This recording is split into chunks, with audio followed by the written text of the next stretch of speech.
Welcome to another episode of The Brand Called You, a podcast and podcast show that brings you leadership lessons, knowledge, experience, and wisdom from thousands of successful individuals from around the world.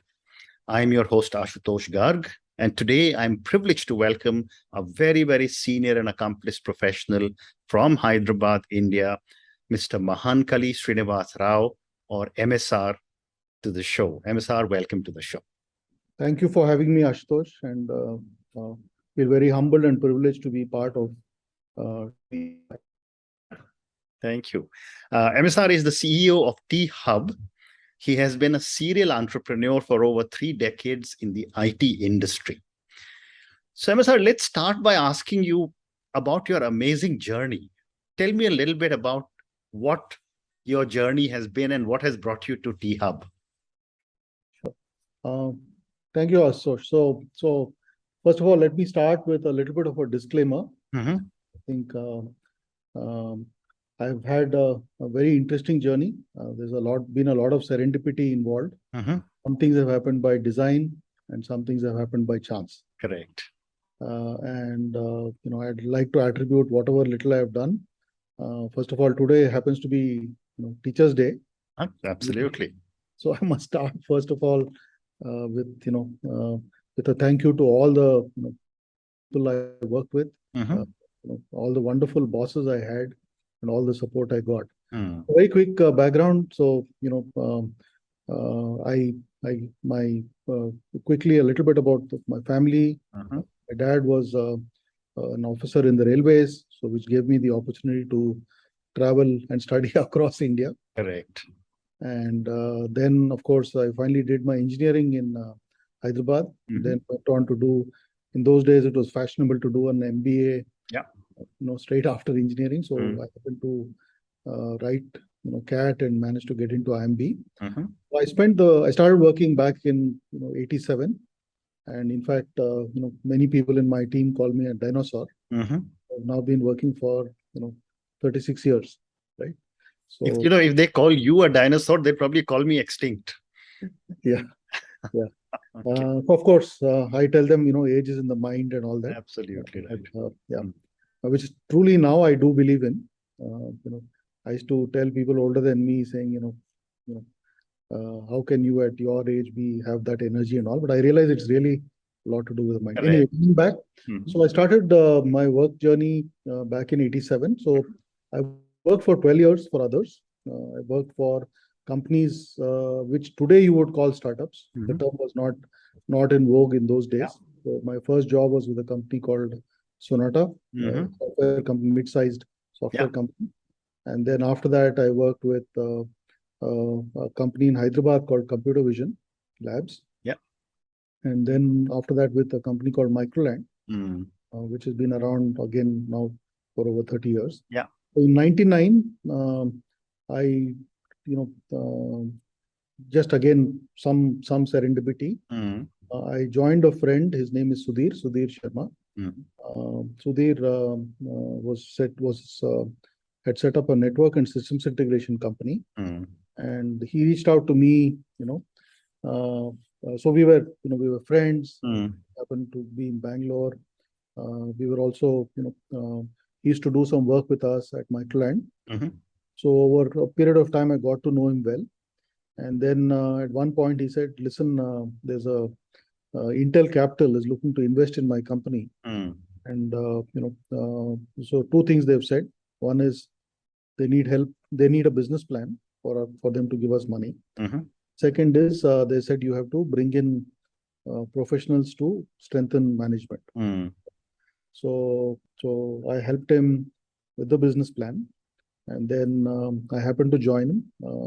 The only thing I told Sudhir is, Sudhir, I'm happy where I am, but if I'm to come in here, then obviously I would expect that I would have some stake in the business, type of thing. And he's a true gentleman, and I owe a lot of my success to him. I learned so much about, so humble, very modest, a man who wears his success. He's probably one of Bangalore's unsung entrepreneurs. Okay, there are not too many people in India who can say we got Intel to invest then Intel to acquire a part of the Correct. business, Mm. then IBM to acquire the rest of the business, Mm. right? So we scaled NetSol to to being one of India's top 3 network and systems integration companies, and then IBM acquired us. Post that, I decided to. So we had a lock-in and all of that, and then I wanted to do another stint at entrepreneurship, and this one was I identified cybersecurity as an area. This is back in 2007 type of thing, and then again, just happened by chance. I happened to meet a fund called IDG Ventures, Chirate, and which is now called Chirate. And again, yet another Sudhir in my life. Sudhir Sethi this time. Okay. And he said, what are you planning to do? I said, right now I'm at IBM, but obviously I will want to start something again. And so there was one, let's say, unfulfilled ambition when we were at NetSol, that we should build a global business. Okay. Our business in NetSol was predominantly domestic. Small operation going in Saudi, but we wanted to be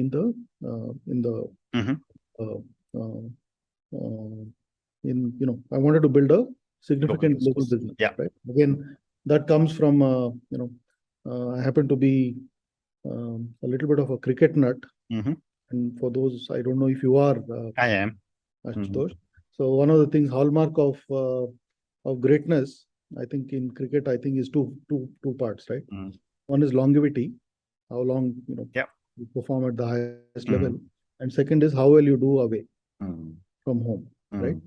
So the truly greats, correct, tend to be people who combine both these attributes, the longevity as well as the how will they do away from home, right? Absolutely. So from that standpoint, so I said, so we I put together a plan for Sudhir, and then so based on a set of slides and Excel, Sudhir gave us $3 million to start a cybersecurity business. So we started that in 2008. Intent was to be dominant at home and significant globally. So with that in mind, we first set up in India and then slowly expanded to the Middle East, US. That. So very interesting journey over 11 years. Okay.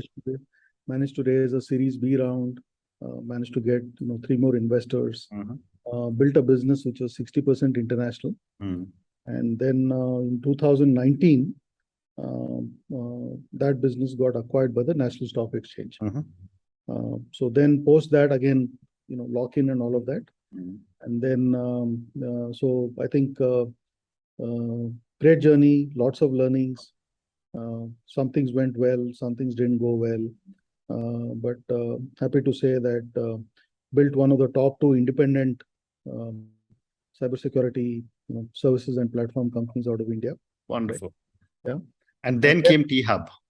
No, so and then after that, there was an opportunity thinking of what to do next, right?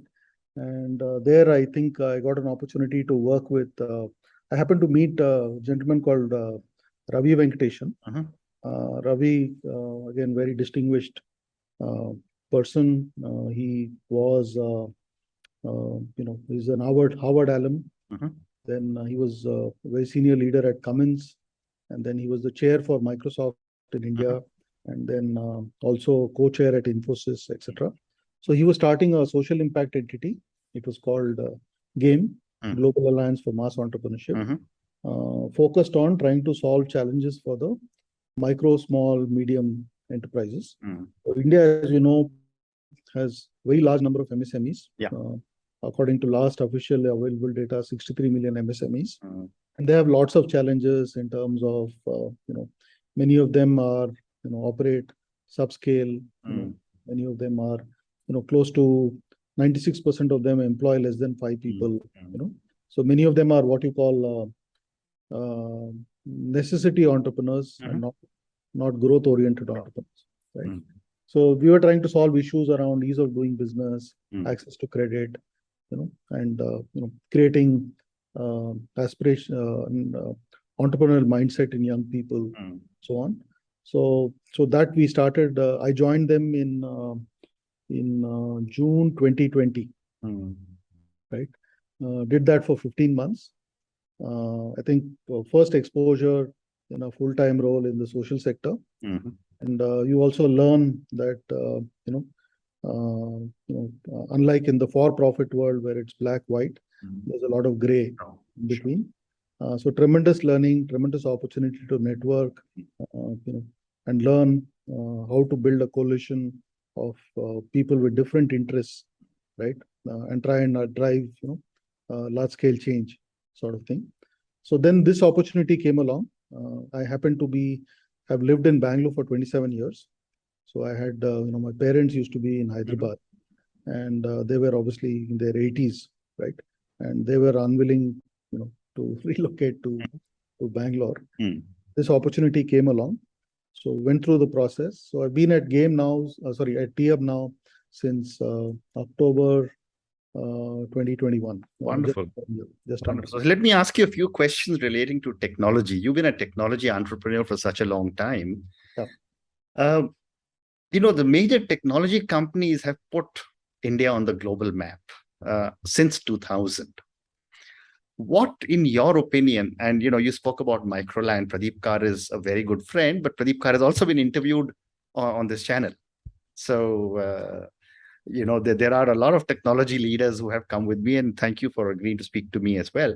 But my question, MSR, is what can be done to increase the presence of the IT companies on a global basis? And you've had a vision of building global companies. Sure. So I think if you look at the first wave of companies which got built, right? So they were essentially, all the, the large service companies. So they obviously identified, that we have a large number of engineers, and software development, BPO type services are very amenable. If you do a follow the sun kind of model, and all of that arbitrage aspect, etc. So they built scalable companies, right? I think what you're now starting to see, I think you're starting to see now is, for example, in the SaaS area, right? We now have a number of companies, and obviously, valuation is while it's an important metric, it's not the only metric, but you're really now starting to see valuable companies getting created, the SaaS space, right? Where typically the sales and marketing front ends are in other markets, and the whole development piece is done out of right. So we are now starting to see early days, but I think you'll see. I think you'll start to see many more enterprise B2B SaaS type of plays. Right? We have already a few unicorns in that space, and I think what I like really about what's happening in an Indian context, right? Now having spent a year at T-Hub and 2 years earlier plus 20 years as an entrepreneur, what I see is, I think you'll find that for every problem out there, right, as you start to meet, we have 73,000 plus registered startups, and probably a similar number unregistered. So if you look at that, for every problem that is getting solved, or every problem out there, you'll probably find maybe 3, 4, 5, people trying to solve software, right? So be it in any sector, agri-tech, med-tech, right, fintech, etc. Right? So from that standpoint, and also, I mean, even if you take different models, and for example, you take a couple of the things which have happened from a public good standpoint, things around, for example, Aadhaar, right, or UPI, right. So we've been able to demonstrate frugally, we can innovate and build models to address a large mass of people. So I think the same thing will happen here. Absolutely. So coming back now to T-Hub, I wanted to ask you this question on technology because you've been in so many tech companies. Tell me a little bit about T-Hub and the work that you do. So a little background. So as you know, Telangana is the youngest state in the union. It was formed back in 2014, 2014, right? After some turmoil, and then the erstwhile Andhra Pradesh was bifurcated into two states. So what the vision of the leaders, who are also the leaders at this point, was that what do we need to do to put Telangana on the map, on the world map, as far as innovation and entrepreneurship is concerned. So T-Hub is a unique initiative in several ways. And with your permission, I'll just quickly talk a little bit about what's unique about it. Sure. The first is it's a public-private partnership. So there are 3 academic institutions, IIT, ISB, the Indian School of Business, and the National NALSA, right, coming together along with the state government, set this up as a Section 8 company, right, a not-for-profit company, with the intent of twofold objectives: promote innovation and drive and foster entrepreneurship, right, type of thing. So over the last 7 years, right, we've supported close to 1,100 plus entrepreneurs, right, in across wide range of sectors, and provided them a range of services. So starting with, for example, co-working is a service where if you're an early stage company, and when we started back in 2015, we just had there were only two other incubators in Hyderabad. Right? So now, of course, there are 70. So obviously, T-Hub has played a role in creating inspiration for others to set up and so on. And then, a range of programs depending on the stage of the startup. So if you have, for example, an idea and you want to figure out how to convert that, is that potentially, worth building a business around? So, for example, your market size, then your, technical feasibility, competitive analysis, etc., right, before you go out to build a business. And then if you've already built a business and have got some scale, how do we help you get to the next level quickly? Right? Your product market fit, your, go to market, and all of that. And we've got a framework, we call it 6M's, which is access to markets. Obviously, every startup needs customers, every business needs customers, and more startups. Access to markets, then access to money or capital. Right? After the initial bootstrapping or friends, relatives, and well-wishers, you need to raise capital, growth capital to grow.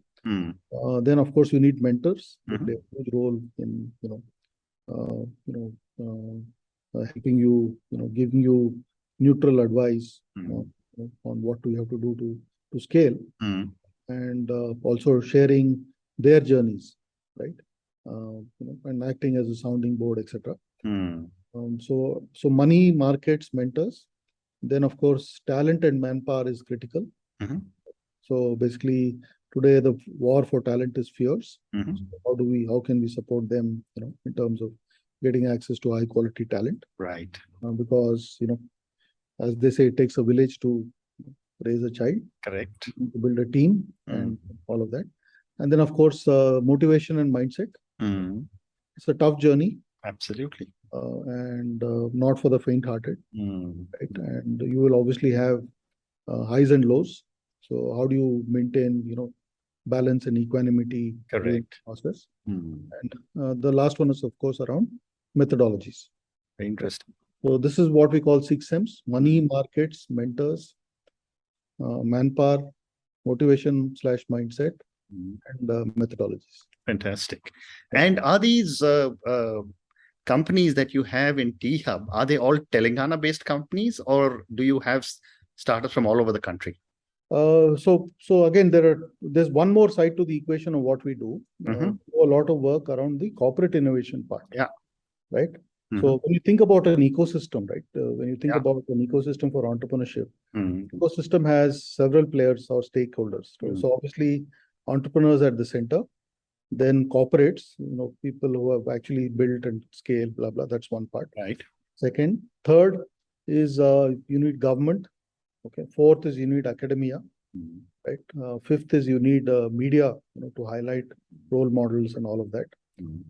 And then, of course, you need industry associations. Correct. And importantly, you need a funding ecosystem, banks, venture capital, private equity, all of those people together, type, right? So, so when you are looking at building a ecosystem, you have to take into account all of these. Correct. Do here at T-Hub. So, for example, for many of our programs which we do for corporates, so we have startups from across India, actually startups from across the globe. Okay. So, for example, if you're running, we do a lot of work with many of the auto majors, who are looking at sustainability, mobility, and so on, EV the space. So we have startups from across India, and also thanks to COVID, the acceleration to to digitizing what we are doing, moving to a phygital format, right, has just been further accentuated. Interesting, very interesting. So, given our time constraint, MSR, I'm going to move to startups. I've got two questions for you for startups, and after that, one question which is a general question. You have been a startup entrepreneur, built businesses. Now you're supporting so many different startups. My first question is, what are some of the important qualities a startup entrepreneur should have? Sure. So I think the first is, obviously is about passion, right? So first of all, you need to have a great idea about what you can do. And the idea has to be, it could be either something which is incremental from an innovation standpoint or something disruptive.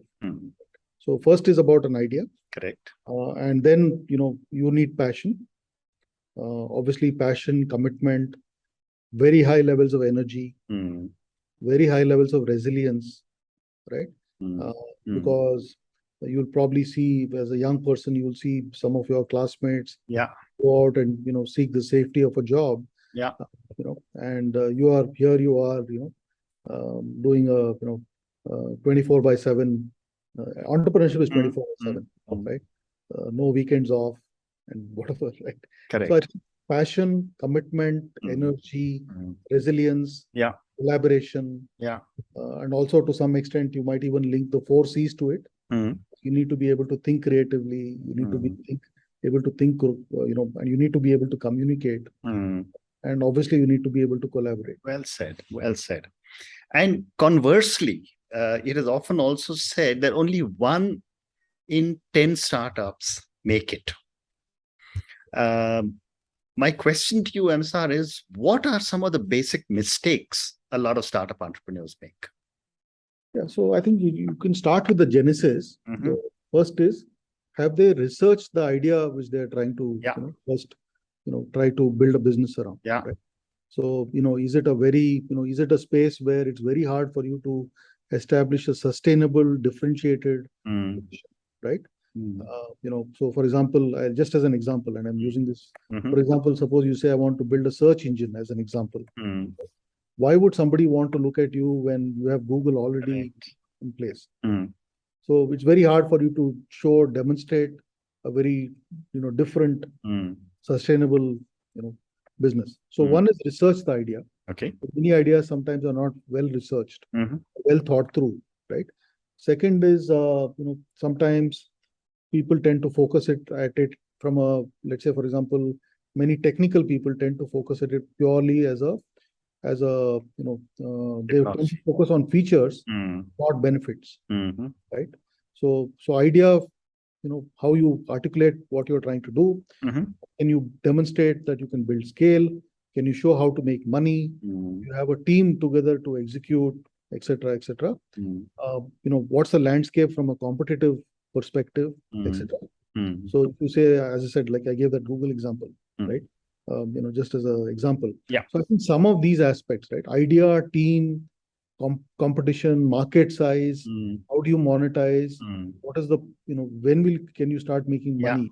These are some things where I find, plus in some cases, sometimes I find entrepreneurs tend to have a very narrow focus on a particular segment of the market.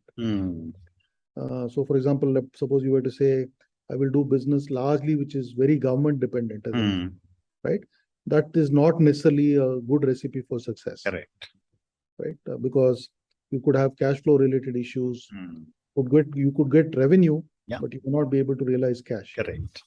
So some of these challenges, I mean, Well obviously there's a much longer list, but no, very well said. And my last question to you, MSR, and this is for the many people who will listen to our conversation. What would you say are 3 lessons you would like our viewers and listeners to take away from your amazing journey as an entrepreneur and now as the boss of T-Hub? That's a hard question to answer. Okay. And so I will try and answer that to the best of my ability. So the first thing is, I think first is whatever you do, give it your all. Okay. Right. So never do anything half-heartedly. Yeah. So that's the first. Yeah. First, right. So that's my first criteria for anything, irrespective of whether you're an entrepreneur or you're working for somebody else. Try to be the best that you can be. Correct. Right. So, all of us have a lot of potential within us. Yeah. We should, figure out how to leverage that potential. Yeah. One. Second is do everything with integrity. Okay. Right. Because at the end of the day, what counts is, have you gone about whatever you're doing, A, with purpose, and B, with a sense of, a high sense of integrity. Values are important. Yeah. Right. Agree. So integrity, humility, right? And always keeping stakeholder interest first. Yeah. Right. So these are some of the things which, I've tried to live. I mean, I'm not saying that all the time I've been successful, but some values which I believe, are good to have. Very interesting. MSR, on that note, and your 3 amazing lessons: give it your all, be the best you can be, have the integrity that you have, in the business, work with humility, and ensure stakeholder interest. Thank you so much for speaking to me about your amazing journey. Thank you for talking to me about T-Hub. Thank you for talking to me about startups and how there is a need for having a good idea, the passion, the commitment, the energy, and the resilience, along with the 4 C's. Thank you also for talking to me about the mistakes entrepreneurs make, which is, may not research the idea, talk of the benefits instead of only the features, build a strong business plan, and most importantly, build a strong team. Thank you again for speaking to me, and good luck to you. Thank you. Thank you, Ashutosh, and thank you for having me. Thank you. Thank you for listening to the Brand Called You videocast and podcast, a platform that brings you knowledge, experience, and wisdom of hundreds of successful individuals from around the world. Do visit our website www.tbcy.in to watch and listen to the stories of many more individuals. You can also follow us on YouTube, Facebook, Instagram, and Twitter. Just search for the Brand Called You.